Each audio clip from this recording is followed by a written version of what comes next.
हम कौन से वाले डिनाइल पे थे? अच्छा, कुछ हमने डिनाइल मैनेजमेंट पढ़ी थी कल, नहीं थे आप हसना?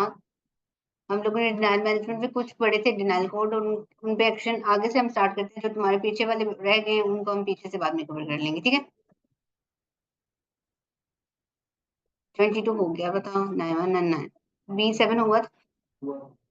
अच्छा 24।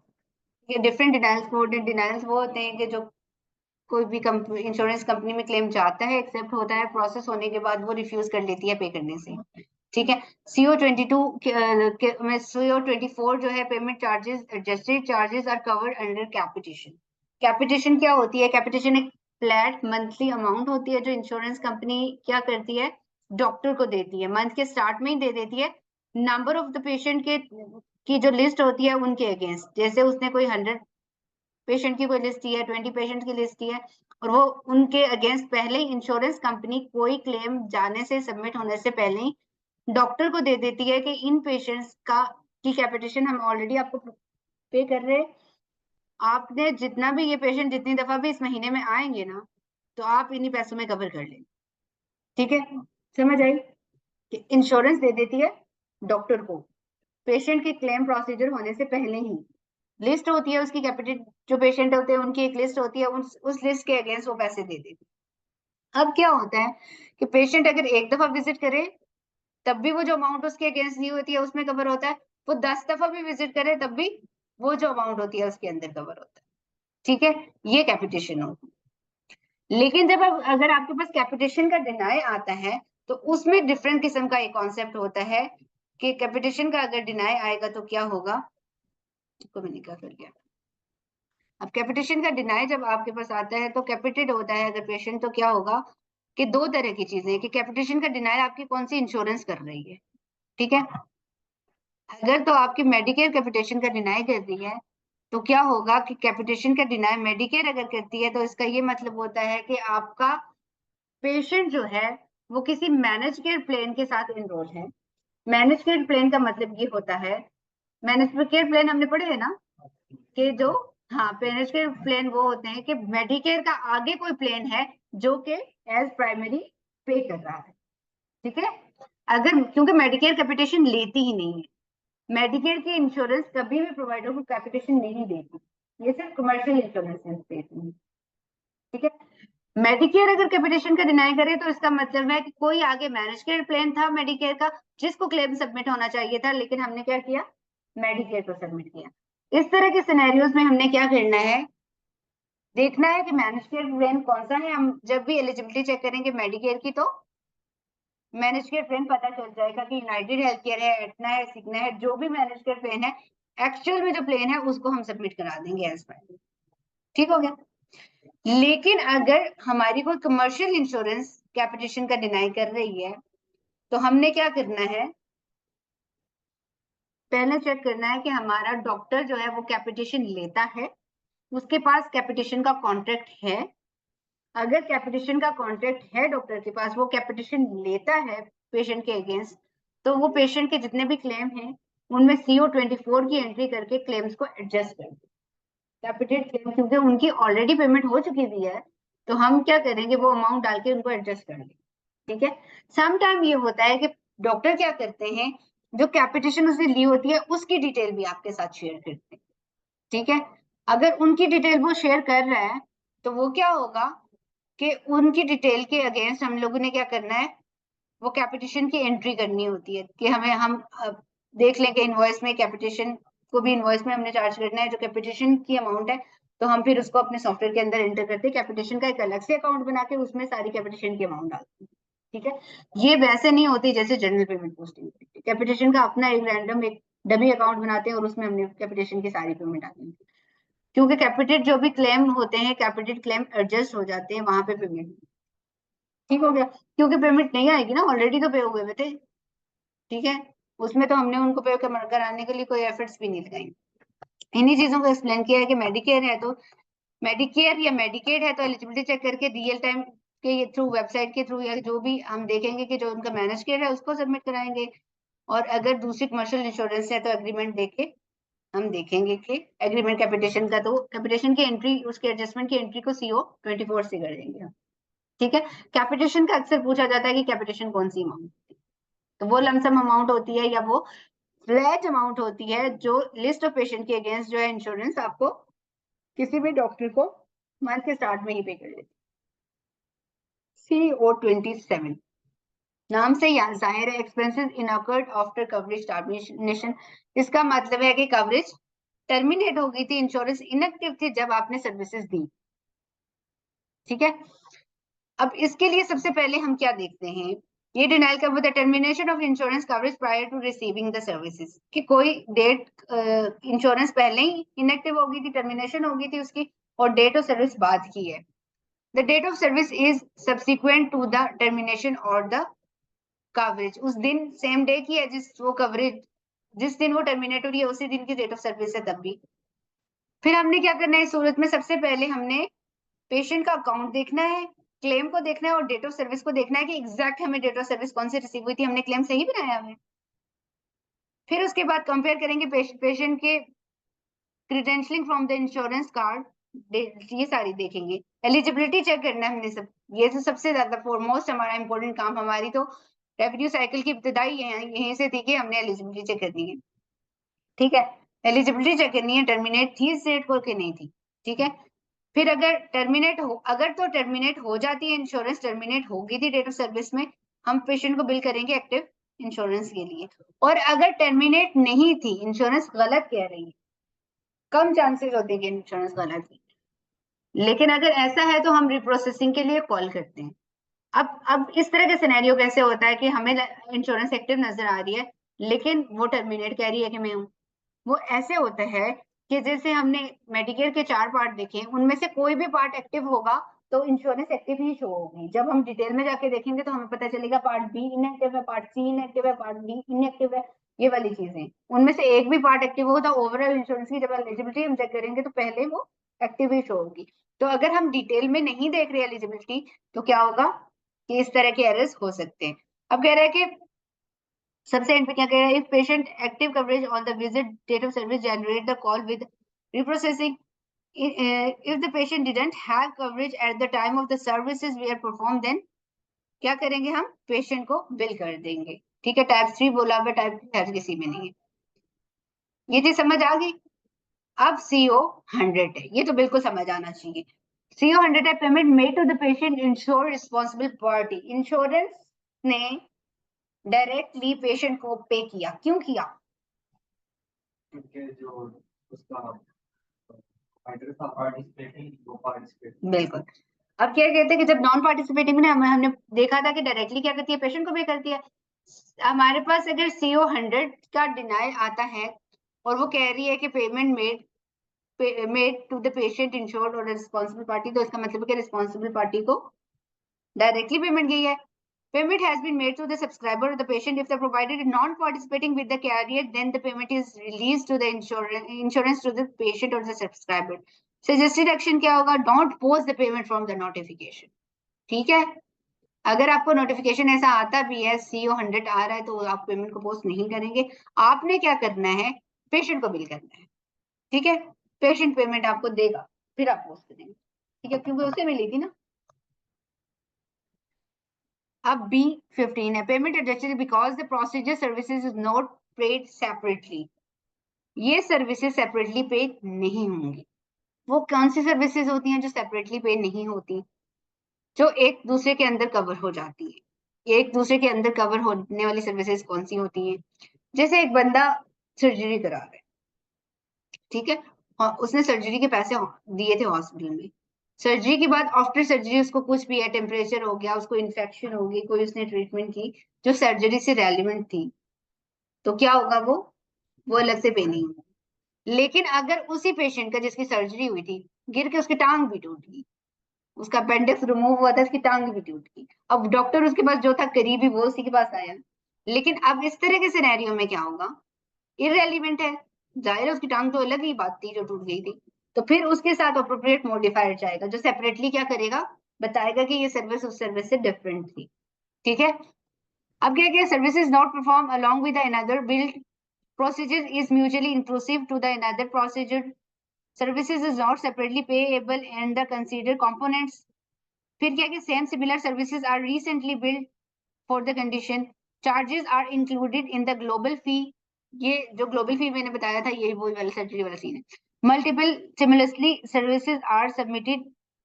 Bill services may not be paid separately. Additional information required. Modifiers लगेंगे. अब क्या है, इनमें ऐसी सर्विसेज भी आ सकती थी कि जैसे हमने कहा कि एक ही तरह की सर्विस, जो हमने डुप्लीकेट में पढ़ा था कि एक ही प्रोवाइडर से 2 दफा उसने सर्विस ले ली, मॉडिफाइड नहीं लगाया. एक ही हॉस्पिटल में 2 डॉक्टर से सर्विसेज ली, मॉडिफाइड नहीं लगाया. तो इस तरह की कोई भी सर्विसेज को कवर करने के लिए क्या, डिस्टिंक्ट करने के लिए क्या करते हैं, हम मॉडिफाइड लगाते हैं. अगर ईएनएम्स हैं, ईएनएम्स हमने पढ़े थे, ईएनएम्स पढ़े थे ना, उसके कंपोनेंट्स भी पढ़े थे. ईएनएम्स वो कोड्स हैं जो ऑफिस विजिट से टाइम ड्यूरेशन बताया था कि एस्टेब्लिश पेशेंट के लिए 10 मिनट्स का लग रहा है और न्यू के लिए 15 मिनट्स का लग रहा है. उसमें हमने ईएनएम के कंपोनेंट्स पढ़े थे. उसमें हिस्ट्री है, टाइम है, फिजिकल एग्जाम है, डिसीजन मेकिंग है, अगर याद हो तो शुरू में हमने पढ़े थे. ठीक है. ईएनएम्स के जो कोड्स होते हैं उन कोड्स के साथ उनको सेपरेट करने के लिए, बाकी सर्विसेज से सेपरेट करने के लिए 25 का मॉडिफायर चाहते हैं. और अगर ईएनएम की सर्विसेज नॉन ईएनएम सर्विसेज हों तो उनको डिस्टिंक्ट करने के लिए दूसरी सर्विस से 59 का मॉडिफायर चाहते हैं. ठीक है, ये मॉडिफायर चाहते हैं. इसी तरह से हर सर्विस को दूसरी से करने के लिए एक ही तरह के डॉक्टर, डिफरेंट डॉक्टर है तो मॉडिफायर्स अप्लाई होते हैं. ठीक है. अब सजेस्टेड एक्शन वो बता रहे हैं कि आप करेंगे एनसीसीआई एडिट में थ्रू इनकोडर प्रो. ये क्या है, कोडिंग के सॉफ्टवेयर से. ठीक है, इनका नाम हम बहुत दफा लेते हैं हम, लेकिन लिखा है हमारे पास एक इनकोडर प्रो है, कोडिफायर है, हम कोडिफायर यूज करते हैं, हम इनकोडर प्रो नहीं यूज करते. अब उनसे हम चेक करेंगे, हम दो प्रोसीजर कोड्स को चेक कर सकते हैं कि एक दूसरे से कंसिस्टेंट है या इनके साथ कौन सा. फिर हमें जो कोडिंग का सॉफ्टवेयर यूज कर रहे हैं वो बता देगा कि ये मॉडिफाइड लगा दो तो पे हो जाएगा. ठीक है, ये वाली चीजें वो बता देते हैं, सॉफ्टवेयर इसीलिए बने हुए. If it is separate distinct services appropriate modifier use करें, ये बात हम पहले डिस्कस करते हैं. मेडिकल नोट्स में भी also support the provide the medical necessity. और इसके अलावा क्या है, मेडिकल नोट्स हम दे सकते हैं. मेडिकल नोट्स कौन से होते हैं, हमारी रिपोर्ट्स वगैरह जो होती हैं, डायग्नोसिस की रिपोर्ट सारी, एक्सरे वो सारे लगा के भी भेज सकते हैं कि ये अलग ही सर्विस है, ये उसका पार्ट नहीं थी. ठीक है. 29 timely filing limit has crossed. कौन मुझे बताएगा कि टाइमली फाइलिंग लिमिट क्या है कमर्शियल इंश्योरेंसेस के लिए, हमने बताया हुआ है पहले. कमर्शियल इंश्योरेंसेस का टाइमली फाइलिंग लिमिट क्या है, हम क्लेम कब तक सबमिट करा सकते हैं, 90 डेज, 3 मंथ्स. ठीक है. एटना सिग्ना, जैसे ये एटना बेटर हेल्थ हो गया, इस तरह की जो इंश्योरेंस है वो 90 डेज का ड्यूरेशन लेती है. बीसीबीएस 6 मंथ्स का ड्यूरेशन लेती है, जो हम लोगों को अगर कहते हैं तो 180 डेज बोलते हैं उसको. ठीक है. और मेडिकेयर जो है 365 डेज का लेती है इनिशियल सबमिशन के लिए. यानी इस इन ड्यूरेशन के से पहले पहली दफा क्लेम सबमिट करा दो तो ही पे होगा. अगर इससे बाद होगा तो फाइलिंग लिमिट क्रॉस कर जाएगी. फिर इसके बाद क्या होता है, सब रीप्रोसेस, मतलब अगर हम रिप्लेसमेंट में क्लेम भेज रहे हैं या हम करेक्टेड क्लेम भेज रहे हैं, दोबारा क्लेम भेज रहे हैं, रिबिल कर रहे हैं किसी क्लेम को, उसके लिए 120 डेज का ड्यूरेशन होता है कि रिबिलिंग भी 120 डेज में करो आप. वरना 120 डेज एक्सीड कर ले तो फिर आपकी रिप्रोसेसिंग भी एक्सेप्ट नहीं होगी. ठीक है. अब अगर CO29 आ रहा है, the time limit for the filing has expired, charges are submitted after defined filing limit, तो क्या करेंगे, हमने डिनाई है तो लेट फाइलिंग का इंडिकेटर लगा के हम क्लेम एंटर करेंगे. फिर मोस्टली लेट फाइलिंग का इंडिकेटर्स नहीं यूज होता हर जगह पे. ठीक है. इतना हार्ड एंड फास्ट नहीं है, क्योंकि लेट फाइल क्लेम सबमिट कराने के लिए कुछ सॉफ्टवेयर में उन्होंने उसको प्रोएक्टिव करने की प्रोएक्टिव अप्रोच रखी होती है, तो उन्होंने इंडिकेटर्स रख लिए होते हैं कि लेट चला गया है तो हम प्रोवाइडर की तरफ से लेट आया था, ये किसका एरर था, वो करके उसको प्रोसेस करा सकते हैं. And appeal with the appeal filing limit. लेकिन क्या होगा, अपील कर सकते हो रिप्रोसेसिंग के लिए, कैसे कंसीडर करो, if the denied is in orderly submitted with the proof submission. अब ये कि ये सब चीजें अपील के लिए लेट फाइल के इंडिकेटर्स सारी चीजें तब होंगी जब आपने इनिशियली सबमिशन प्रूफ लगाओगे कि इनिशियली मैंने पहली दफा सही टाइम में सबमिट कराया था. अगर आपने सही टाइम में सबमिट नहीं कराया था तो फिर पे नहीं. ठीक है. If the claim has reached to the filing limit, should be submitted with the appropriate late filing indicator in the first submission to prevent the late file denial. अब वो कहता है कि क्या करना है, लेट फाइल इंडिकेटर में क्या है, तो प्रूफ ऑफ एलिजिबिलिटी अननोन और अनअवेलेबल। लेट फाइल होने के रीजंस हम बताएंगे लेट फाइल इंडिकेटर में, ठीक है।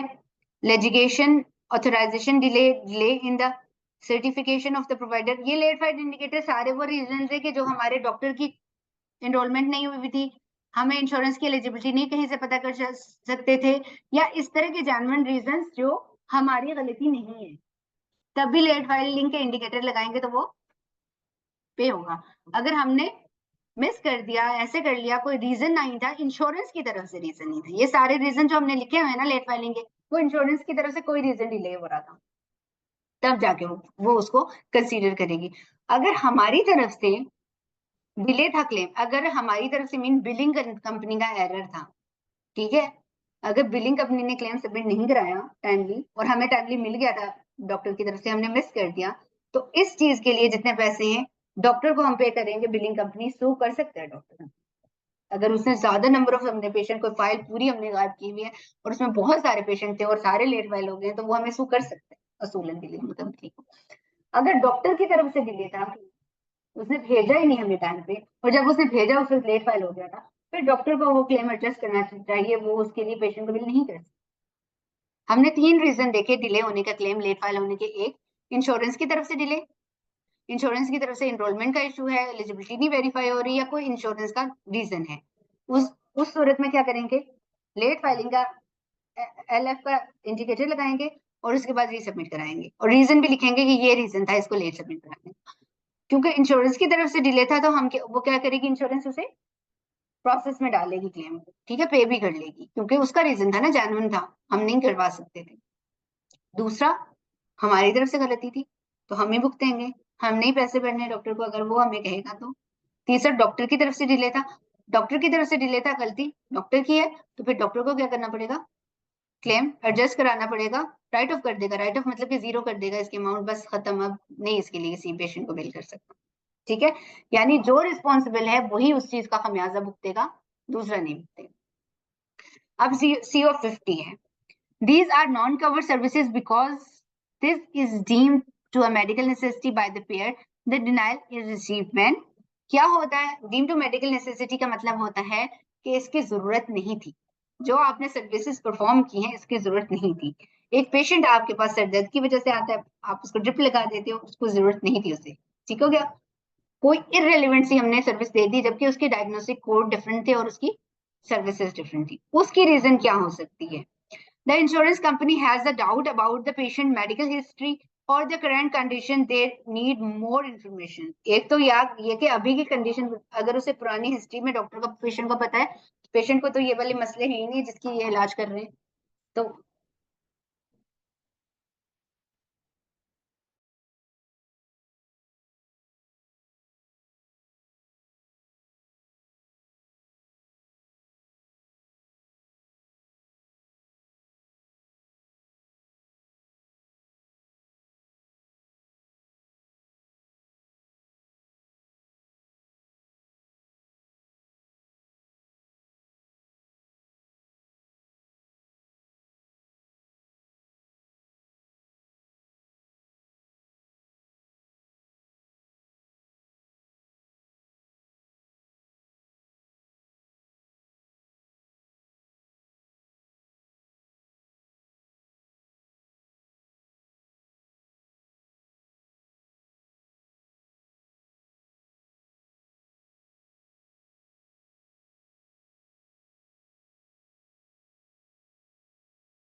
अच्छा, एक क्या बात हमने डिस्कस की थी कि एक तो प्रीवियसली वो इतना बीमार नहीं था, लेकिन उसकी हिस्ट्री में से हमने जो इंश्योरेंस के पास हिस्ट्री है उसके मुताबिक जो सर्विसेज दी गई हैं वो नहीं देनी चाहिए इनको। एक रीजन हो गया।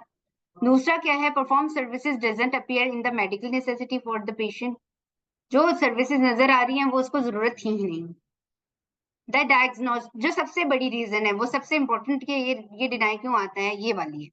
The diagnostic code may not insufficient और support the medical necessity according to billing guidelines. जो हमने डीएक्स लगाए थे वो एनफ नहीं थे, ठीक है। The procedure code build incompatible और द डायग्नोस्टिक कोड, और ये क्या है कि आपका डीएक्स और आपका जो सीपीटी कोड है वो कॉम्पेटेबल नहीं है, ठीक है, वो इनकंसिस्टेंट है।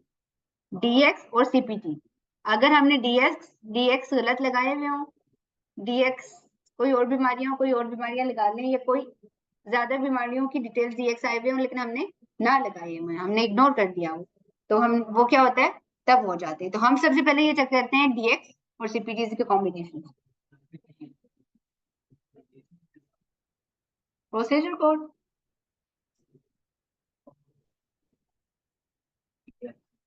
लिखे हुए मैं ले आऊंगी, एक दफा मैंने इनको दिखाई थी, वो बड़ी पेपर ले आऊंगी, इतनी बड़ी सी एक बुक है।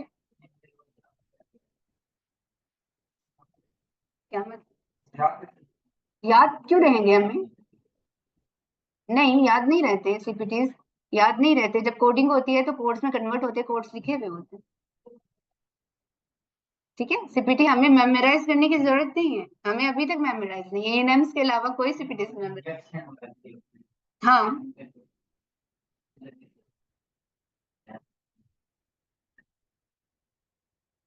अच्छा, इनको बिलिंग करते हुए देखा है कि ये देखते हैं कि ये वाली लगी हुई है तो ये वाले कोड से ये नहीं याद हुए, ये तो बेचारे कर करके नहीं बहुत याद हुए। सर्च करते हैं कोड, हम कर सकते हैं सर्च, हम गूगल भी कर सकते हैं। तो इतना नहीं है कि हमें याद, इस परेशानी में मत जाना कि हमें याद रखने होते हैं, हमें कुछ भी याद नहीं रखना होता।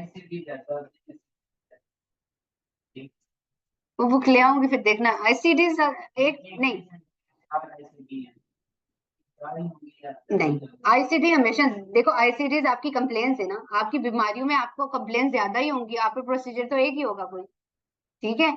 हम जब डॉक्टर के पास जाते हैं हम कहते हैं कि हमारा सर में दर्द है, हमें बुखार है, हमें जुकाम है, हमारी कफ कफ भी हो रही है, हमारे सीने में भी दर्द हो रहा है, ये कहते हैं ना, कमजोरी भी महसूस हो रही है, कमर में भी दर्द हो रहा है, बीपी भी हाई हो रहा है, ये सारी कंप्लेंट्स मिला के उसने क्या करना है, सारों के लिए वो सारी बात सुननी है, तो उसने एक ही दवाई देनी है, ठीक है।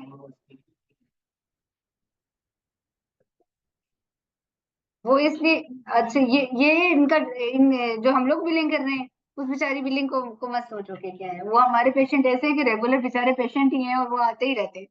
तो उनका वो सीन है कि उनको इंजेक्शन भी ये लग रहे, कोई तो रेगुलर ही आते हैं, रोज रोज आ रहे हो। नहीं, कोई कोई कैंसर पेशेंट्स हैं जैसे वो सिर्फ आईवीज के ऊपर है, ड्रिप्स के ऊपर डिपेंड कर रहे हैं, रोज आके ड्रिप लगेगा तो जिंदा रहेगा, ठीक है, इस तरह के पेशेंट्स भी होते हैं। अच्छा, फिर क्या, फिर इस सूरत में हमने क्या करना है, अप्रोप्रिएट मॉडिफायर और the documents is missing on the claim. Modifier लगाना है या जो डॉक्यूमेंट मिसिंग है वो हमने लगा देने हैं। ठीक हो गया, यही बता रहे हैं। One should be check the diagnostic and the procedure code appropriate according to the NCCI edit, consult the team, coding team है तो उनको बताएं और मेडिकल नोट्स को देखें। कुरेक्टिव एक्शन था ये, कुरेक्टिव एक्शन था कि जो आपने करना है। अब है सीओ 96 नॉन कवर चार्जेस, ठीक है। नॉन कवर चार्जेस बहुत सारे नॉन कवर होते हैं, बहुत टाइप के नॉन कवर होते हैं। अब क्या होता है कि इस तरह का अगर डिनायल आता है non cover charges, the patient is avail services that were not cover in his और हर प्लेन। नॉन कवर चार्जेस होते हैं तीन तरह के। एक पेशेंट के प्लान में नॉन कवर होते हैं, जो उसने इंश्योरेंस का प्लान लिया था उसमें वो सर्विसेज थी नहीं जो उसने परफॉर्म कराई। दूसरा होता है प्रोवाइडर के प्लान में नॉन कवर, कि प्रोवाइडर वो वाली सर्विसेज दे ही नहीं सकता था। तीसरा होता है इंश्योरेंस के प्लान में नॉन कवर, कि इंश्योरेंस उस सर्विस के लिए है ही नहीं, ठीक है। तो नॉन कवर में भी हम देखेंगे कि बेसिकली कौन सा वाला नॉन कवर है, ठीक है। एक वो बता रहा है कि पेशेंट के प्लान में नॉन कवर था, फिर क्या कहते हैं, provider perform the services conflict in his और हेल्थ केयर स्पेशलिटी। दूसरी, डॉक्टर के प्लेन में नॉन कवर है क्योंकि उसकी स्पेशलिटी के अकॉर्डिंग वो सर्विस नहीं दे सकता था। सबमिटेड सर्विस में be declared non covered submitted to subject to services no longer covered benefit, यानी कि अभी वो कवर नहीं कर रही आपकी insurance. Non covered DME supplies, DME क्या होते हैं, ड्यूरेबल मेडिकल इक्विपमेंट, ठीक है। ड्यूरेबल मेडिकल इक्विपमेंट वो होते हैं जैसे कि समटाइम्स हम लोगों के जिन लोगों को दर्द होता है जॉइंट का या इस तरह की चीजें होती हैं तो उनको शूज देती है ना, मेडिकेटेड जूते दिए जाते हैं, व्हील चेयर्स दी जाती हैं, वो बैसाखियां वगैरह दी जाती हैं, ये सारी चीजें क्या होती हैं, डीएमईज होती हैं, ड्यूरेबल मेडिकल इक्विपमेंट्स होते हैं। ठीक है। इस तरह की सर्विसेज या सप्लाईज जो है हो सकता है इंश्योरेंस आपकी कवर ना कर रही हो और हम उनके लिए बिल करें। शूज वो बता रहे हैं कि ऑर्थराइटिस और covered benefit. Non covered dental services, उसके अलावा ये होता है कि नॉन कवर्ड डेंटल सर्विसेज हमने ले ली, मेडिकल में डेंटल सर्विसेज नहीं होती, डेंटल सर्विसेज अलग होती है। हमेशा ये बात सोचना, डेंटल, वीएन, बिहेवियर हेल्थ और मेडिकल डिफरेंट सर्विसेज हैं। मेडिकल में जो जनरल हम बीमारियों के लिए जा रहे हैं, बिहेवियर हेल्थ में हम साइकोलॉजी का हमारा कोई इशू है तो हम जाएंगे वो कंसल्ट करेंगे, डेंटल हेल्थ डेंटिस्ट के पास जाएंगे, वीएन के लिए हम किसके, ऑप्थोमोलॉजिस्ट के पास जाएंगे, आई स्पेशलिस्ट जिसको बोलते हैं। ठीक है। कभी भी हम जनरल फिजिशियन के पास जाते हैं आंख के दर्द के लिए? नहीं ना। हमारी आंख का मसला है तो जनरल फिजिशियन के पास जाएंगे भी तो वो हमें ऑप्थोमोलॉजिस्ट के पास ही रेफर करेगा, वो कहेगा आई स्पेशलिस्ट को दिखाओ। ठीक है। एस्थमा, ऑप्थोमोलॉजिस्ट में बोल रही हूँ, एस्थमा नहीं बोली, एस्थमा तो आपका आम बीमारी है, वो आपका मेडिकल में कवर होएगा। ठीक है। ऑप्थोमोलॉजिस्ट क्या होता है, आंखों के डॉक्टर को बोलते हैं, आई स्पेशलिस्ट को बोलते हैं, जो जो उसकी टर्मिनोलॉजी है उसमें बोलते हैं। ठीक है। अब हमारे दांत में दर्द होगा तो हम को मोहल्ले के कॉर्नर में एक डॉक्टर को चले जाएंगे जो जनरल फिजिशियन बैठा हुआ है? नहीं ना, डेंटिस्ट से। बीडीएस और एमबीबीएस की तो डिग्री भी फर्क है। ठीक है। आई की स्पेशलाइजेशन अलग है, आगे स्पेशलाइजेशन करेगा, वो तो स्पेशलाइजेशन करेगा, वो आई स्पेशलिस्ट नहीं बनेगा। ठीक है। तो अब क्या कि ये अब वही कह रहे हैं कि हम वो उसके रेलिवेंट नहीं है तो फिर डेफिनेटली उसके पास नहीं जाएगा, वो कवर नहीं करेगा। अब कहते हैं कि review the patient account claim to see that the submitted information is correct. सबसे पहले तो हमने हमेशा जो डिनाया आता है, सबसे पहले हमने क्या देखना होता है, अपनी इन्फॉर्मेशन जो हमने क्लेम के लिए भेजी है वो सही है कि गलत। ठीक है। See the explanation of benefit and additional remark code ERA to check the being denied non cover. Non cover का डिनाई होगा 96 का, उसके साथ एडिशनल रिमार्क कोड होगा कि बताएगा कि क्या नॉन कवर है। ठीक है। वो एडिशनल रिमार्क कोड आपने देखना है। फिर additional remark code is not provided, one should be generated a call to insurance in order to get the confirmation। अगर तो आपको कहीं से नहीं पता चल रहा, कोई एडिशनल इन्फॉर्मेशन नहीं मिल रही कि कौन सा नॉन कवर है, तो हम इंश्योरेंस को कॉल करके पूछें। If non cover under patient plan bill the patient, rejection type 2 के तहत करेंगे या सिंपल ही हम कर लें, पेशेंट को बिल कर देंगे। और as consult the provider with detail received of the insurance for any recertification और सर्टिफिकेशन। ठीक है। अब क्या है कि अगर कोई और रीजन है तो फिर हम डॉक्टर से कंसल्ट करेंगे। ठीक है। अब क्या है, आगे आ रहा है, कितने हैं, चौथे से हो जाएंगे आराम से, थोड़े से रह गए, नहीं 26। एक एक रीजन, दो रीजन, तीन रीजन, चार, बस 4 रीजन रह गए। करवा लो या कल करवा लो। हाँ ये थोड़ा सा है, सबसे बढ़िया दिनार, इसमें तो थोड़े रखे हुए।